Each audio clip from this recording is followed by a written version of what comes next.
सोलापूर जिल्ह्यामध्ये दुष्काळ परिस्थिती निर्माण झाली। शेतातल्या विहिरीही आटल्यामुळे ऊस उत्पादक आता आर्थिक संकटात सापडले।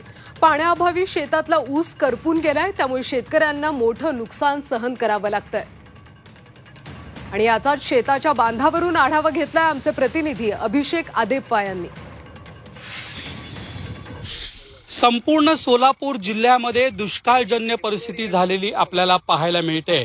झी 24 तासच्या माध्यमातून आम्ही आपल्याला जिल्ह्यातील प्रत्येक ठिकाणचं दृश्य पोहोचवण्याचा प्रयत्न करत आहोत। सध्या आपण मंद्रुप या भागात आहोत। या ठिकाणी या विहिरीची अवस्था आपण पाहू शकतो।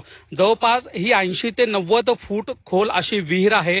मात्र आता ही मे महिन्यामध्ये संपूर्णतः कोरडी पडलेली आपल्याला दिसून येते।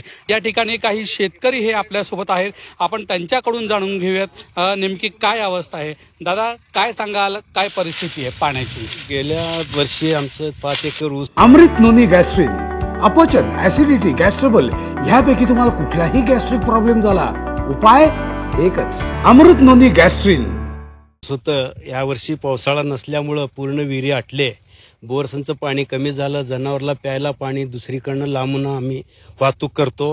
ही जमीन आहे, या ठिकाणी ऊसाची लागवड ही करण्यात आलेली होती आणि पूर्ण कोरडी ठाक ही जमीन पडलेली आहे। मागच्या वर्षी या ठिकाणी पाणी होतं, अत्यंत चांगल्या प्रकारे पीक घेण्यात आलं। मात्र आता ही दुष्काळजन्य परिस्थिती निर्माण झालेली आहे। जिल्ह्यातील बहुतांश भागामध्ये अशीच परिस्थिती पाहायला मिळते। अमोल कांबळेसह अभिषेक आदेप्पा, झी मीडिया, सोलापूर।